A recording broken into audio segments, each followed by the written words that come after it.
tangannya luar biasa, mudah menolong orang, akhlaknya berarti itu baik. Kita senang orang itu.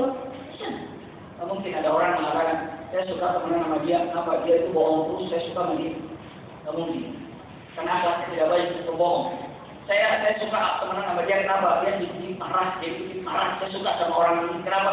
Mudah marah, tidak mungkin. Tapi kita katakan, saya suka teman sama dia, kenapa? Orangnya baik. Saya suka teman dia, kenapa? Orangnya jujur. Saya suka teman sama dia, kenapa? Karena dia ini orangnya, Masya Allah, istilahnya dengan matanya, orang selalu gampang nolong orang lain. Itu apa? Mustahil kasih sayang menyebar di muka bumi ini tanpa yang namanya apa? Oh, sekarang udah kepegang nomor poin kedua. Poin keduanya apa? Rasulullah diutus oleh Allah untuk Rasulullah diutus ke muka bumi ini untuk menyebarkan kasih sayang. Dengan cara apa Rasulullah menyebarkan kasih sayang? Jawabannya dengan akhlak.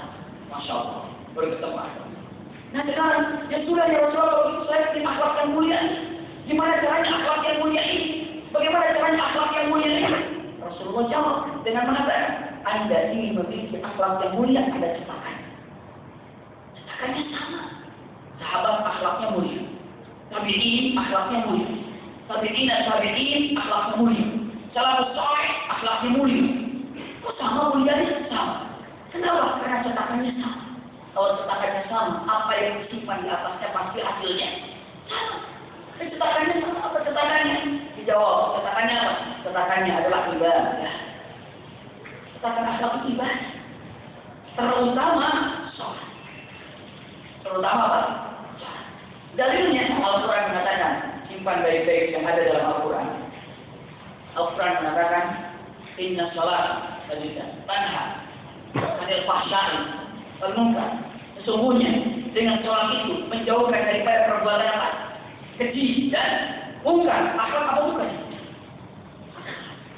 Anda sholat, ubah akhlak ini menjadi baik. Masya Allah, luar biasa. Jadi ternyata sholat itu adalah untuk merubah akhlak dan tidak ada sholat kecuali atas bimbingan Nabi Muhammad SAW. Sehingga sholat ini langsung yang mempraktekkan aja. Rasulullah kasih contoh dalam sholat, semua ibadah Rasulullah contoh yang benar. Untuk sholat Rasulullah mengatakan, "Shallu kama ra'aitumuni", lanjutkan, usolli. Ya, sholatlah kalian semuanya seperti aku sholat. Kenapa? Karena ketika orang itu sholat tidak mengikuti gaya Rasulullah, tidak diterima sholatnya. Shallu kama ra'aitumuni usolli, sholatlah seperti aku sholat. Kenapa? Karena sholat ini adalah untuk mencetak akhlak yang mulia. Kalau akhlak yang mulia sudah dimiliki, maka kasih sayang akan menyebar. Mustahil kasih sayang bisa menyebar tanpa akhlak. Mustahil akhlak menjadi baik tanpa ibadah. Ibadahnya yang paling dasar itu adalah sholat. Dan sholat ini berawal dari perjalanan Isra dan Mi'raj. Ini dia, baru sekarang nyambung. Isra Mi'raj, sholat, membina akhlak. Untuk apa? Akhlak mulia. Kalau akhlak mulia apa? Rahmatan lil alamin. Oh, nyambungnya begitu. Sekarang kita sudah tahu petanya. Rasulullah diutus untuk menyebarkan kasih sayang dengan cara apa? Dengan akhlak. Ingin akhlak mulia dengan ibadah. Ibadahnya diantaranya adalah sholat. Dan sholat ini tidak ada kalau tidak ada yang namanya apa?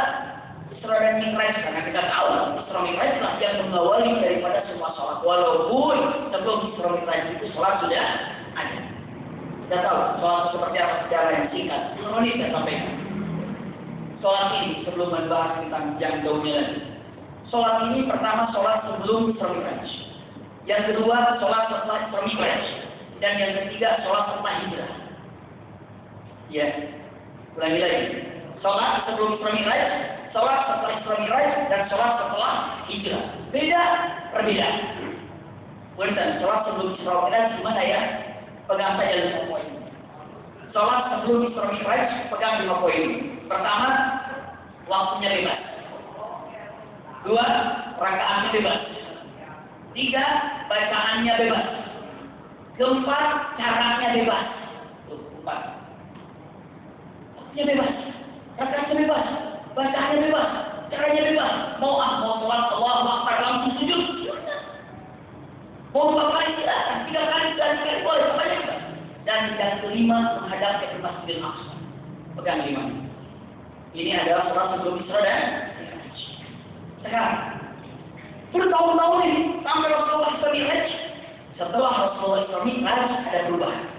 Apa perubahan setelah Rasulullah Isra Mi'raj? Tidak ada kita sholat yang lain. Sholat, tahu kewajiban. Tapi begitu ditanya sejarah awalnya seperti apa? Sampai sekarang sholat yang kita lihat, yang kita rasakan seperti ini, gimana awal mulanya? Kita tidak tahu. Sekarang ilmu kita pegang, Masya Allah. Mudah-mudahan ilmu yang kita pahami sedikit membukakan itu surga bagi kita. Kenapa Ibnu Taimiyah mengatakan setiap ilmu yang Anda pahami, lalu Anda mengambil dalam hati Anda mengatakan, oh begitu, saat Anda mengatakan, oh begitu, hakikat pahala atau dan itu surga terbuka. Jika apa dalam hati, oh begitu ya, terbuka begitu. Ada lagi yang masuk, oh begitu, pintu lagi terbuka.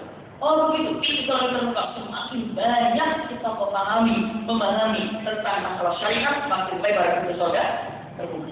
Allah. Dan ini ketika sebelum Isra dan Mi'raj. Setelah kehamilan, setelah Rasulullah SAW subuh pada waktu. Sholat yang pertama kali dilakukan setelah Rasulullah SAW adalah sholat zuhur. Sholat zuhur ini. Sholat zuhur ini adalah sholat dalam syariat telah diwajibkan pertama kali adalah sholat zuhur. Sholat zuhur adalah sholat yang pertama kali disyariatkan di dalam Islam adalah sholat zuhur. Ini, ya. Tapi saya sampaikan, sholat setelah Isra Mi'raj apa? Tadi masih pegang 5 ya. Setelah Isra Mi'raj waktunya ditentukan sehari 5. Lalu apa lagi? Rakaatnya ditentukan 2 rakaat. Semua sholat yang 5 kali ini itu 2 rakaat semua. Zuhur 2 rakaat, asar 2 rakaat, maghrib 2 rakaat, isya 2 rakaat, subuh 2 rakaat. Semua 5 waktu sholat itu 2 rakaat. Mungkin kita kan begitu ya? Iya, dulu begitu. Simpan dulu. Rakaatnya 2 rakaat. Yang ketiga, bacaannya ditentukan. Bacaan itu kan. Tata caranya ditentukan. Ruku dulu. Ya, jalan, sujud ditentukan. Dan menghadap kemana? Aqsa. Yang tetap nomor berapa? Nomor yang menghadap ke Aqsa itu yang tetap menghadap ke Aqsa. Berubah waktu, berubah tata cara, berubah bacaan, berubah apa lagi? Rakaat. Kiblatnya masih ke Aqsa. Masya Allah. Ini adalah serta Rasulullah Isra dan Mi'raj. Hijrah Rasulullah tahun hijrah pertama. Tahun hijrah pertama hanya berubah satu saja. Tahun hijrah pertama Rasulullah satu saja berubah. Apa? Rakaat. Rakaatnya dari yang sekarang ini zuhur 4, asar 4, ya maghrib 3, isya 4, subuh 2. Yang tetap yang mana? Subuh tetap 2. Jadi tahun pertama Hijriah Rasulullah SAW mendapatkan wahyu dari Allah yang berubah itu hanya apa? Kiblatnya kemana? Aqsa. Tahun kedua Hijriah yang berubah adalah kiblatnya menjadi kemana? Makkah. Itulah sejarah sholat. Dengan singkat. Ya, 5 menit yang saya sampaikan. Itulah sejarah sholat. Dengan singkat. Sebelum Isra Mi'raj, setelah Isra Mi'raj, setelah Hijrah. Setelah Hijrah hanya 2 perubahan. Rakaat dan apa tadi? Rakaat berubah. Hijrah pertama dan setelah itu masih menghadap ke Aqsa. Tahun kedua pindah ke Masjidil Haram. Sampai hari ini kita melaksanakan sholat seperti tahun kedua Hijriah Rasulullah SAW. Masya Allah. Alhamdulillah. Yuk. Tahu tentang sholat demikian dia. Dan ternyata sholat lagi. Inna sholat tanha 'anil fahsya'i wal munkar. Sholat ini adalah untuk mencegah diri dari perbuatan keji dan munkar. Kenapa? Karena sholat ini adalah awalib atau fa'alib ataupun namanya cetakan untuk menjadikan manusia berakhlak mulia.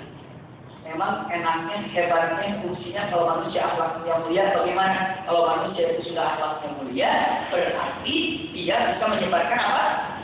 Kasih sayang. Masya Allah. Lanjutkan lagi. Ini sudah poin kedua. Ketiga. Ya, dilanjutkan. Tadi di awal, kedua, yang ketiga. Subhanallah. Setelah kita tahu Isra Mi'raj adalah membawa hadiah tentang masalah sholat. saya tidak menceritakan tentang yang namanya Isra Mi'rajnya. Ikhwah, sudah sangat sering mendengar Isra Mi'raj bagaimana punten. Oleh dari Isra Mi'raj itu adalah apa? Salatnya. Yuk kita buka salat bersama-sama. Ingin disampaikan dari Rasulullah menyebutkan bahwa al-farqu bainal mu'min wal kafir apa? Rasulullah bilang as-shalah. Perbedaan antara orang mukmin dan kafir itu sama. Perbedaan antara orang mukmin dan orang kafir itu adalah di salat. Itu kata Rasulullah. Pantesan Umar bin Khattab ikhwah apa? Salat subuh itu Sufyan Abu Lu'lu' al-Majusi entah beberapa makanan di sini. Robek perutnya, pingsan, dibawa oleh keluarganya, dan Abdullah bin Umar ingin mencoba untuk menutup lukanya tanpa disengaja tangannya masuk ke dalam. Tak lebar, lukanya masuk ke dalam, ditutup. Setelah itu begitu datang atau begitu siuman. Ini pertama imamnya sholat dulu sebagai contoh saja. Begitu bangun Umar bin Khattab, yang pertama ditanyakan adalah begitu siuman, begitu saja. Apakah orang-orang sudah sholat? Sudah ya Amirul Mukminin. Lalu kata Amirul Mukminin dengan mengatakan, tolong bawakan ayat itu. Kenapa? Saya belum sholat. Insyaallah. Baru sadar, tolong bawakan ayat. Kenapa? Saya belum sholat. Wudu dulu. Habis wudu sholat. Selesai sholat doa. Habis sholat dan selesai baru nanya. Yang musuh saya siapa? Subhanallah. Begitu siuman gak nanya siapa yang musuh. Gak nanya dulu. Jangan ditanya apa dulu. Orang sholat dulu. Yang kedua, aku belum sholat. Selesai sholat, baru dia tanya, apa tadi pertanyaannya? Yang musuh saya siapa? Masya Allah. Coba bisa begitu. Yang musuh saya siapa? Dijawab, yang musuh kamu itu adalah Abu Lu'lu' al-Majusi. Dia jawab, Amirul Mukminin. Alhamdulillah. Alladzi fatanani rajulun la yusalli. Ini jawaban. Alhamdulillah. Yang membunuh saya itu laki-laki yang tidak sholat. Tidak mengatakan, oh kamu tidak membunuh saya itu orang kafir. Tidak. Tapi yang membunuh saya itu adalah orang yang tidak sholat. Kenapa? Umar bin Khattab tidak mengatakan, oh kamu tidak membunuh saya ini adalah orang yang tidak sholat. Karena Umar bin Khattab tahu orang yang tidak sholat itu adalah orang kafir. Ini.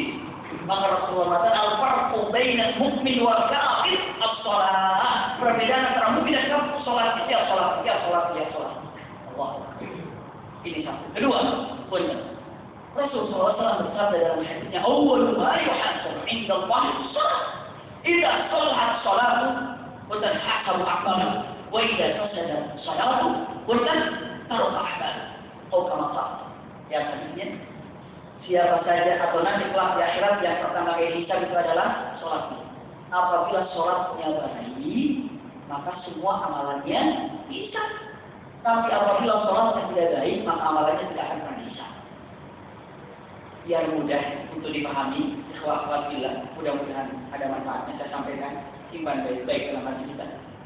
Sholat itu ibaratnya adalah angka hidup 1, 2, 3, 4, 5, 6, 7, 8, 9 itu sholat. Dan semua ibadah di luar sholat itu juga angka. Tapi angkanya adalah angka berapa? Angka 0. 0 itu berpengaruh kalau di sampingnya angka 1, angka 2, angka 3. Yang membedakan 10 dan 20 itu apa? 0-nya apa depannya? Depannya. Dan yang membedakan antara 100 dan 1000 yang membedakan apa? 0. Ya kan? Jadi masing-masing saling melengkapi.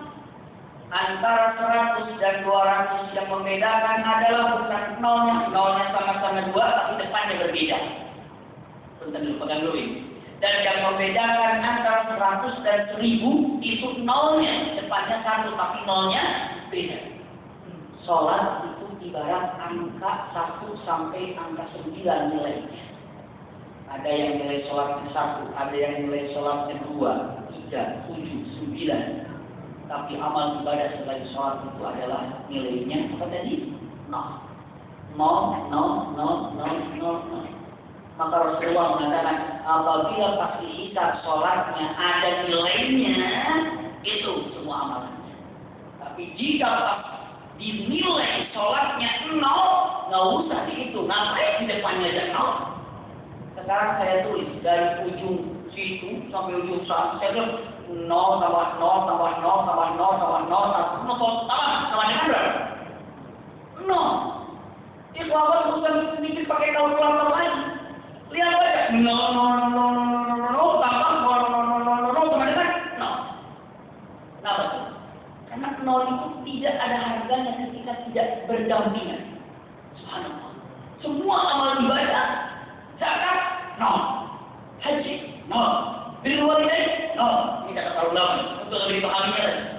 Tapi begitu datang sholat, berdiri di sampingnya. Yang tadinya 0-nya cuma 1, begitu ada nilai 2 di sampingnya, jadi berapa? 50. Tambah puasa lagi. Misalnya kena puasa, 0-nya 10. Jadi berapa? Tadi ada 01, sekarang tambah 10, jadi 0-nya 11, berapa? Jadi tambah birrul walidain, 0-nya 50. Ayo berapa? 50 tambah 10 tambah 11, jadi berapa? 61. Berapa kalau 0-nya 61? Berapa? Bingung kan kita? Semakin banyak amal soleh, semakin banyak 0. Tapi 0 itu sama sekali nggak tahu kalau di depannya tidak ada angka sholat. Kalau misalnya ikhwan di sini, Masya Allah, begitu dicek sholatnya 9, Alhamdulillah. Belum puasa Ramadan 10 0-nya. Tambah zakat, tambah lagi 0-nya 10. Masya Allah, birrul walidain tambah lagi 10. Tarawih tambah lagi 10. 0-nya numpuk di depannya 9, pahala besar. Sholat dicek, ini kurang baik sholatnya, tapi lumayan kasih 7, masih bagus. Ini sholatnya masih kurang bagus, kasih 5, lumayan, masih nyangkut 0-nya. Ini berapa? Ini 4 nyangkut. Ini berapa? 2 nyangkut. Ini berapa? 0-nya banyak, tapi depannya sholatnya kurang bagus, tapi ada nilainya 1, masih lumayan. Nyangkut. Tapi begitu gimana sholatnya? Nggak pernah sholat, nggak usah dihitung. Itulah makna dalam hadis untuk dipahami. Apabila kita ulangi lagi hadisnya, yang pertama kali kita itu adalah apa tadi? Soalnya apabila sholatnya baik dan bernilai, maka semua amalannya apa? Dihitung. Tapi kalau sholatnya tidak baik, maka semua amalannya tidak dihitung. Subhanallah. Semua amalannya tidak dihitung. Kenapa ya? Ya sholatnya perlu diperbaiki.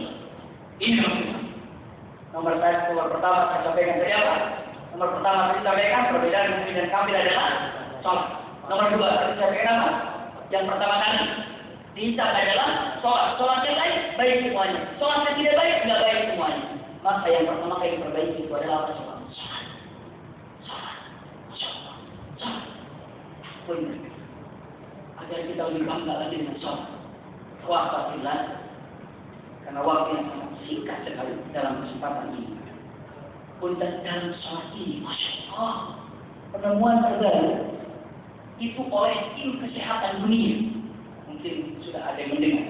Kalau sudah lihat di beberapa di YouTube atau di rekaman sudah sampaikan hal ini ketika kajian di rumahnya Musola, kalau sudah beliau sampaikan masalah ini atau di keluarganya beliau. Punten. Ini penemuan dari para ulama tim kesehatan dunia. Kira-kira mereka kumpul 6 bulan yang lalu atau 7 bulan yang lalu, membicarakan tentang bahayanya radiasi telepon. Telepon ini ada radiasi sinyalnya, radiasinya bahaya. Sampai dulu ketika kami masuk di Makkah itu ada pengumuman di mana-mana, jangan nyala handphone di cakupan sini. Kenapa? Apa katanya? Kena jantung. Ya mengganggu tak jantung. Makanya handphone akan dibawa. Kalau enggak dimasukkan ke mana? Ke tas. Ya dulu.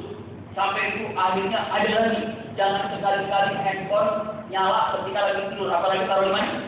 Di atas, bahaya, karena kena otak semua. Dan punten, akhirnya sudah tidak bisa lagi. Orang sudah melanggar semua peraturan, sudah nggak bisa lagi. Coba tidur ya handphone. Pertama kali bangun dari kota, subhanallah. Kayaknya kalau kita ini daripada ketinggalan handphone dengan ketinggalan ATM, subhanallah, ketinggalan handphone kayaknya gimana nih? Kayak kehilangan dunia setengah nih. Ini handphone kalau dibawa, ya. Tapi punten, bahaya sinyal. Ketika ikhwah apa kira-kira punya handphone, kita tidak sadar kalau diantar di sekeliling kita itu ada sinyal. Bahkan sekarang di rumah ada ibunya punya 2, bapaknya punya 2, anaknya. Subhanallah, sampai punten asistennya di rumah ataupun pembantunya pun ada apa? Ada handphone juga. Masya Allah. Yang pelihara kebunnya juga ada. Apa handphone sekarang sudah ada. Sinyalnya yang berbahaya, radiasinya itu luar biasa. Maka saat ini atau waktu ini, sekarang sudah dikembangkan. Berpikir apa yang harus dilakukan oleh orang-orang di dunia ini untuk memberikan kesehatan dalam tubuh. Kumpul para tim kesehatan dunia di Swiss, tahu Swiss? Sebelah sana Cina. Nggak Swiss mana ya? Di Swiss di Eropa kumpul. Ternyata mereka katakan tim ahli dunia menyebutkan untuk saat ini semua manusia di muka bumi ini harus melakukan senam sesering-seringnya gerakan seperti yang dia lakukan. Hasil daripada musyawarah para ilmuwan yang memiliki tentang kapasitas masalah kesehatan dan melihat daripada radiasi sinyal dan melihat daripada postur tubuh ini dan otak yang ada di dalam tubuh ini. Ternyata mereka praktekkan. Kebetulan di situ ada Syekh Umar Abdullah Al-Kha'i. Syekh Umar Abdullah Al-Kha'i ini adalah ulama yang luar biasa, belum hadis. Tapi di ujungnya tadi, begitu mereka katakan semuanya di dunia ini saat ini harus tahu dan harus bisa lakukan gerakan dan tidak boleh tinggalkan sesering mungkin. Begitu tidak gerakannya adalah sujud. Gerakannya, senamnya yang dia lakukan adalah sujud. Sujud. Allah. Lalu semua orang mukmin yang melihat kaget. Padahal mereka itu tidak membaca kitabnya Imam Syafi'i, tidak membaca kitab Imam Hanbali, Maliki, Hanafi, Syafi'i, Jamaah, tidak. Mereka hanya melihat daripada apa? Semuanya mereka itu. Dia katakan, yang pertama, dia bilang, sujud, dia tidak katakan sujud. Olahraganya seperti ini. Tapi olahraga kayak begini sebab itu lagi tidak akan pernah bermanfaat kecuali dengan melakukan tidak syarat. Tidak syarat. Syarat pertama sujudnya harus di tempat yang keras, tidak di tempat yang tebal dengan busa. Seperti ini saja. Sujudnya dikabeh begitu. Dan lebih dekat ke tanah lebih baik. Bukan sujud kita. Jangan. Kalau sujudnya di atas kayu, atau sujudnya seperti di atas kasur yang tebal. Kadang-kadang sekarang ini banyak sejarah yang busanya itu terlalu sekali. Jadi sekali sujud itu amblas kita. Hidung kita masuk ke dalam. Apalagi kalau punya hidung sederhana banget, itu masuk ke dalam semuanya sama apa? Sama sejadah itu. Makanya sejadah yang tebal-tebal nggak usah dipakai untuk sholat ala qaul sunnah. Ya, yang biasa kayak ini, masya Allah. Itu salah pertama. Lebih dekat ke tangan lebih baik. Tidak tebal itu lebih baik. Nah, kedua syaratnya apa? Syaratnya harus menempel 7 anggota badan. Sujud kita itu ini yang bicara bukan ulama orang mukmin, bukan. Yang bicara itu kesehatan dunia meneliti daripada kesehatan yang harus dilakukan senamnya oleh manusia, yakni adalah sujud. Ternyata syarat kedua 7 anggota badan. 1, 2, 3, 4, 5, 6, 7. Subhanallah. Ini kedua. Yang ketiga, ikhwah atau pasti lebih kaget. Lebih kaget lagi. Dia katakan yang ketiga syaratnya adalah harus menghadap ke sumber kekuatan. Masya Allah, sumber kekuatan di dunia, sumber kekuatan atau pencapaian kekuatan, yakni letaknya adalah yang mana di situ ada batu hitam di Ka'bah ataupun di Makkah. Subhanallah. Bukan kita tiap hari seperti ini. Sujud. Pantesan ini. Coba lihat YouTube Umar Abdullah Al-Kha'i, tapi dalam bahasa. Cek Umar Abdullah Al-Kha'i atau katakan asrar sujud. Umar Abdullah Al-Kha'i. Dia lebih jelas lagi menyampaikannya apa yang disampaikan oleh para ilmuwan. Apakah bangga seorang mukmin dengan mengatakan seperti itu? Apakah tidak bangga seorang mukmin yang setiap hari sujud pada Allah Subhanahu wa taala? Makanya Rasulullah katakan, Rasulullah bilang ini, aku ruku aku sujud. Itu tetap suruh. Perpanjang rukumu dan sujudmu. Rasulullah hanya begitu saja dan para sahabat taat. Bagaimana emang apa yang Rasulullah tanya? Rasulullah juga nggak bilang perpanjang rukumu dan sujudmu karena nanti di akhir zaman ada radiasi. Jangan itu. Rasulullah bilang perpanjang rukumu dan sujudmu karena manfaat luar biasa. Ilmu jantung, ilmu daripada jantung apa yang dokter ahli jantung dunia. Kalau nggak keliru namanya, ada di Mamlaka. itu ahli jantung, dokter siapa ya, dokter yang ulama. Kalau nggak salah Syekh Khalid siapa namanya di sana, ya. Punten. Beliau melihat ternyata dalam keadaan sujud ini, kalau kita berdiri, jantung ini nempel ke dinding apa? Dinding tulang ataupun dinding kita ini nempel. Ketika tidur nempel, ketika kita berdiri tetap nempel. Jadi dia nempel ke dinding, lima ke belakang, lima ke depan. Nempel di depan atau di belakang. Tapi pas lagi ruku, itu yang nempel hanya depannya saja, belakangnya nungging sedikit. Ya, tapi begitu sujud, yang namanya jantung digambarkan Allah, tergantung. Yang sama wala filhal. Jadi jantung ini tidak nempel ke atas dan tidak nempel ke bawah, ia mengapung. Dan saat mengapung itu gerakannya lebih apa? Lebih apa gerakannya? Lebih rileks, lebih santai gerakannya. Karena tidak nempel kemana-mana. Subhanallah, pantas Rasul perpanjang sujudmu. Kalau mau nih, Rasulullah mungkin bilang perpanjang sujudmu, jantungmu sehat. Rasulullah bilang itu, silakan anda sendiri. Rasulullah bilang perpanjang sujudmu. Ada tahun 2000 sekian, itu banyak sinyal, radiasi, bahaya, hanya sujud yang dapat mengantisipasi. Enggak, Rasulullah nggak tahu itu. Rasulullah wahyunya saja, ambil sujud, perpanjang sujud. Subhanallah. Pantas sekali ini untuk mendukung. Rasulullah bilang, saya sampaikan dulu kan. Orang sebelum aktivitas pagi hari sudah diolahraga dulu jantungnya dengan apa? Sujud. Ya, dengan sholat subuh itu jantungnya sudah diolahraga dulu. Makanya jantungnya sehat keren di dua subuh saja itu matahari terbit sudah sujud. Kenapa tuh? Pantasan ada hadis Rasulullah begini, bukan Rasulullah hadis baik. Siapa yang bangun dengan majlis iqam, siapa yang bangun terus dia mengatakan alhamdulillahilladzi ahyana ba'da ma amatana wa nusyur. Lalu dia wudu, yang kedua dia ketika lalu dia sholat subuh, maka hari itu dia berada dalam keadaan cerah, semangat hidup. Kenapa? Jantungnya sehat. Subhanallah.